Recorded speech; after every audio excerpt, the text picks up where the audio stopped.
Good morning. Good morning and welcome to Media Pulse, the show where we help you make sense of Thai politics. Okay, after weeks of bargaining and horse trading, we finally have a government. It has been a chaotic scramble. Very much so. But when it comes to reporting and commenting on politics, the Thai media can be very brutal. Brutally honest, I would say. That's why they have wasted no time in giving the new government some eyebrow-raising monikers. What do they call this new government? We have family cabinet, dynastic cabinets as well. Let's look at some headlines. Actually, we have a lot of headlines that use that term, family cabinet. So let's start with this first one from Than Sethakit. It actually talks about a look into family cabinet, inheritance of power, and owning the heir. The heir obviously refers to the Prime Minister. The next one. This is a more polite one. This is a polite one. Okay, let's look at the next one from Isara News. Isara News actually says, dissecting Paetongtarn's family cabinet, who are sending siblings, children, and relatives to take ministerial portfolios. Who is who in the Paetongtarn cabinet? Who is whose daughters? Who is whose brothers? We also have another one, family quota in the cabinet. This one's from Amarin TV. And even our Thai PBS News says Paetongtarn's first cabinet and the accusations about family members. Okay. This kind of laboring will certainly continue to haunt Paetongtarn for quite a while, right? Exactly. No, but the Thai media have given the Paetongtarn government these monikers for good reason. Because even a quick glance at many of the individuals in the new cabinet is enough to lead many people to conclude that the Paetongtarn cabinet is very much a family affair. Yes, that's why we have these headlines basically. But raising the most eyebrow is the brand new Deputy Minister of Interior. Ms. Sabida Chaise, Yes. a 39 years old political rookie. And the Thai media have pointed out that the only reason she has been given the post is because it was the wish of her father, who is none other than Kun Chada Chaise, a veteran politician of Phumchai Thai, one of the major parties in the Paetongtarn coalition. Well, he is an influential figure in Uthai Thani province, and but there was a case he was suspected in a murder case in 2003. So many years back, he was widely known as an influential figure in the central province of Uthai Thani before he jumped into national politics. As you mentioned, he was a suspect in a murder case back in 2003, but was acquitted 2 years later. But the case somehow has persistently come back to haunt him, along with many other scandals. Exactly. But what did the leader of Phumchai Thai party has to say? So Kun Anutin, with this headline, talks about Kun Sabida. So he said she has a good profile and a good physiognomy. Okay, Physiognomy. I know I'm going to butcher that word. Okay, let's try it again. Physiognomy. Okay. Sorry. Now, Kun Anutin was referring to a supposed form of reading a person's facial features, which are considered as an indication of that person's personality. So Kun Anutin was simply suggesting that her good profile and her good physiognomy See, we're butchering should that word again. compensate for her lack of governance experience. Yeah, well, it's a very Asian thing, isn't it? That's right. Good. Sabina, as we said, she is only 39 years old. She studied laws at the Assumption University and has a Master of Laws from the UK. Okay, yes, exactly. And yeah, before entering politics, she helped with her family businesses and later worked as an assistant to her father during his time as the Deputy Interior Minister in the Seta government. And as expected, Sabina was hounded by reporters for the past 2 days. And the question she kept being asked was, what do you think of your qualifications? Yeah. And her only answer was, only time will tell. Only time will tell. So yeah, time will tell. So we'll give her some time. Exactly. Yeah. And equally controversial, we have another person in this cabinet as well. We're talking about the appointment of the new Deputy Agriculture Minister, Clare. Accra is the younger brother of Kun Thammanat Phomphao, Yes. and another influential and also very controversial politician who is leading an internal rebellion in Palang Pracharat Party, which was a major partner in the former Thai-led coalition government, but it has been kicked out of the new government formed by Kun Paetongtarn. Yeah. And Kun Thammanat, of course, has a very interesting history. He was jailed for 4 years in 1994 for his role in a heroin smuggling case in Australia. Opposition politicians back in 2021 tried unsuccessfully to have the Constitutional Court declare Kun Thammanat unfit for office. He was serving as Deputy Agriculture Minister at the time. The court said it did not recognize Kun Thammanat's conviction because the verdict was delivered in a foreign country, that was Australia. Exactly. Yeah, and the newspaper headline just now from Daily News basically said he sent his younger brother to the post this time. So yeah, he has chosen to be on the safe side, I guess, and that's why he shows his brother. Okay. As a result of the ruling, the formal ruling on Seta's case, who appointed Patchimanon Ban, so they wanted to avoid that potential problem. So no matter what critics have to say about the Constitutional Court's ruling that resulted in the ouster of Kun Seta Thavisin as Prime Minister, there are people who see some kind of a blessing of the ruling as well. Because at the end of the day, for somehow, the ruling has put the issue of integrity and professional ethics at the forefront of the qualification of cabinet members. This is something that never happened before. Yeah, that's why it took so long to form the cabinet, because they were rechecking the profiles of all the ministers to be nominated. That's right. And that's the reason why Kun Chada Thaiset and Kun Thammanat are out of the cabinet, because of the history, which is quite tainted. So to be on the safe side, both have chosen to stay out. Out of the cabinet, but not out of the picture. Definitely not. Definitely not. We do have a caricature that describes the current situation in the government quite well, I think. Let's look at the cartoon. This illustrates the circumstance that we have. What does it say? It says, this is the scene in the playground. And the children are boarding the ship of state. It says Ratnawa. So if you read Plato, I think that's where it's from. The label on the boat reads Ing's Cabinet, and we have two parents putting their children on the boat saying, let my child join in. And the other person says, have fun playing, my brother. Okay. It's very telling, this cartoon, very telling of the true state of things at this very moment. Right.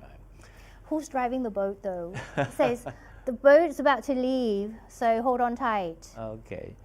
All right, besides the cases of Sabida and Accra, you have to remember these two names. They will be featured quite prominently in the Thai media from this point on. Yes. Sabida and Accra. And we have Beside these two, I mean, several other new cabinet members are also direct descendants of powerful political clans that have been dominating Thai politics. Well, another example would be Ekanath Phompan. That's right. Yeah. right? And he's to become the new Minister of Industry. He's actually the adopted son of Suthep Thaugsuban, the former leader of PDRC. All right, another political descendant. Yes, so from this headline it says, Ekana Prompan from PDRC to Shin family-led government.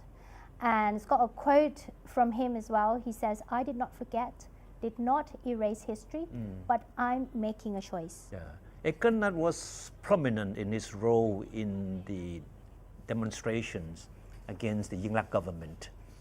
But now he has been brought under the wings of the Thai party. Yeah, which is quite a big U-turn, because if we look at the next picture, we have him leading the rally against the Yingluck government back then.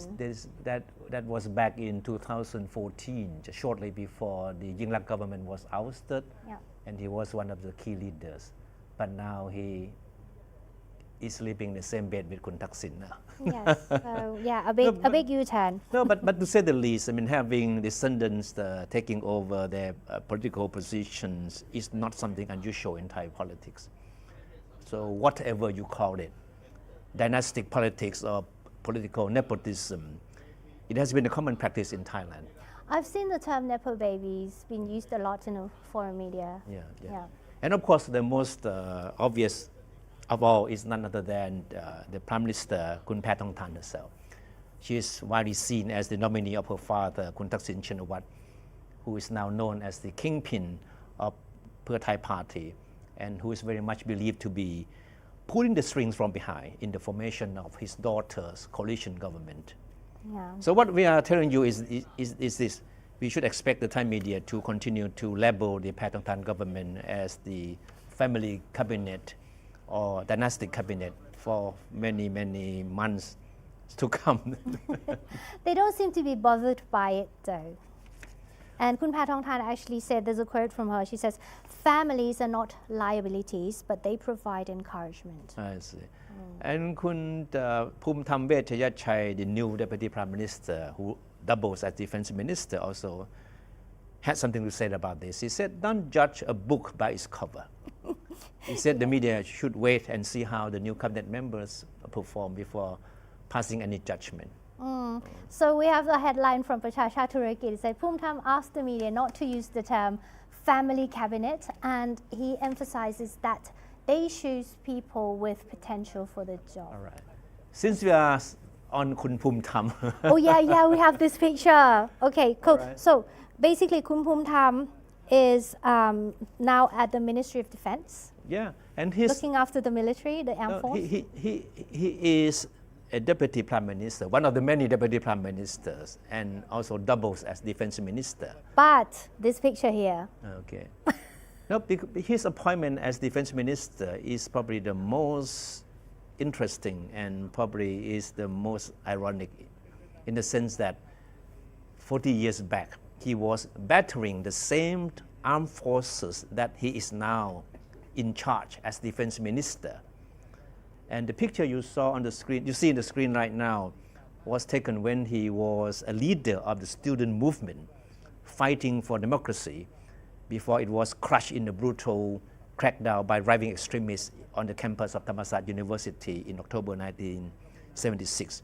And he was one of the thousands of students who fled the city to join the Communist Party of Thailand, which was then waging a war against the central government.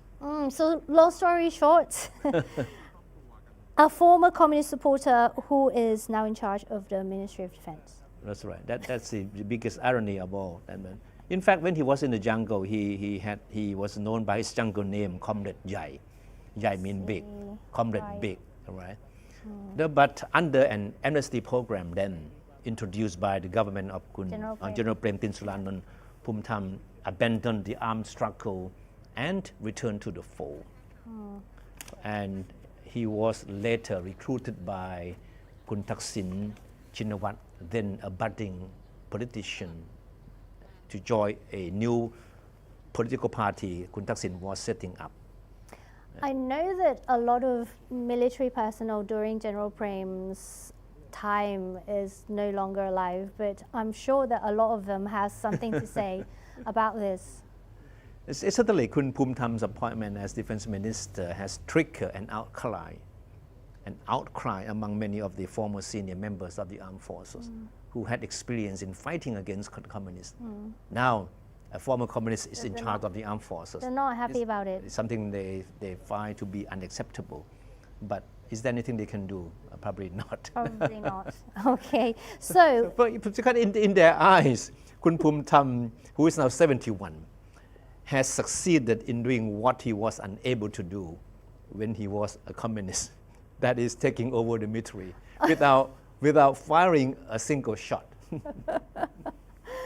oh dear. So is this the end of the political divide? All sides scrambled and then joined forces, forming a coalition government. Now we have former Democrats, part of the Democrats, former communist leader. Who else? So is this the end? Yeah, that's a big question that many people have been asking, whether with all these all parties that once used to be rivals getting together on the same page now, will the political divide that has troubled the country for 2 decades at least ended? All right, we may say that Thai politics is now back in order, or should we say back to square one, in the sense that, as I said, politicians who were once adversaries are now shaking hands and sharing the spoils, no street protests, the military staying aloof, very much like in the good old days. But the question is whether or not the political polarization that has gripped the country for 2 decades is over. Well, for now, maybe at least, I think. Many political analysts believe so, that at least for the time being anyway, all the hatches have been buried, but for how long, nobody knows. Yeah. We've actually been talking about the government quite a lot. We didn't talk about the opposition, because now they have, remember, back then the Move Forward Party, when they were campaigning, they said, if there's the uncle, mi lung, mi lao. But now they have the lung with them in the opposition. They had no choice. They have no choice. They were forced to band together for some reason. But whether or not they can be able to work together is another question. No, but back to the issue of political divide and possible political reconciliation. It's very obvious that Kun Thaksin Shinawatra, the former Prime Minister, who has been very active politically, has emerged as a political kingpin right now. And he has been able, at least for the time being anyway, in bringing all the major parties under the wings of his Pheu Thai party with a professed aim of bringing about political reconciliation. But as we have been saying, that the question is whether the current peace and quiet a signal that the political divide is no longer here. I think that's a big question. No more red shirts, yellow shirts. But there's a rally planned. There's a new rally happening this weekend. Yeah, because it doesn't mean that with Thaksin pulling the strings the way he's doing now, there is no opposition to his role or to the role being played by Pheu Thai party. So we do have, like this weekend as we're talking, they have, I think 3 groups banding together to,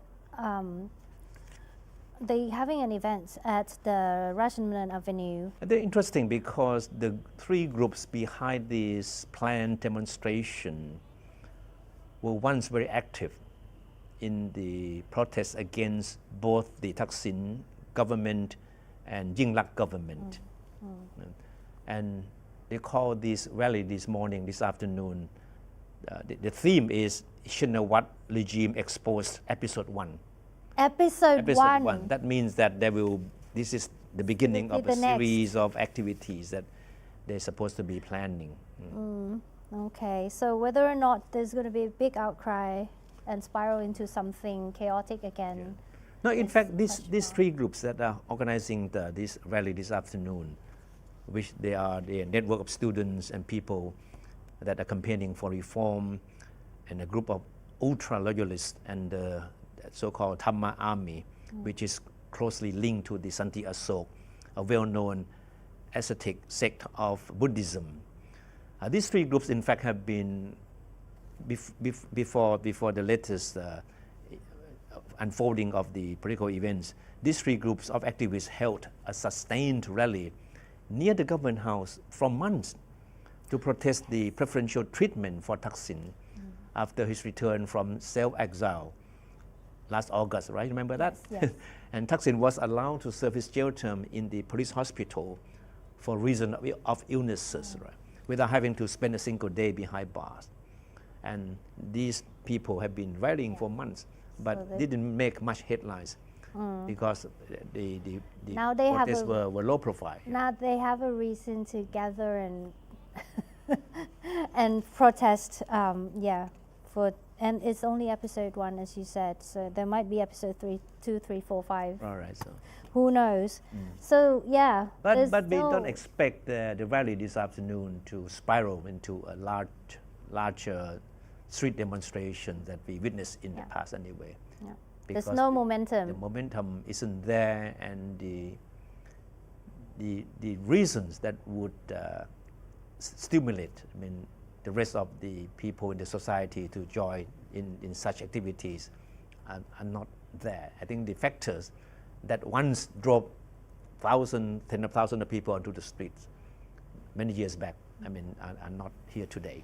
But I think it's also interesting to note that the protest is actually happening today on the 7th, even before the government actually make their policy statement, which is expected on the 11th. These are hardline anti-Thaksin, anti-Ying activists, so they didn't want to waste any time. All right. Always ready. So that's it. I guess that's it for this week. Thank you for joining us. We'll be here again next Saturday with more things about politics to talk about, because obviously we'll have a lot of stories to talk about once the government actually starts working. All right. See you then. Bye. All right.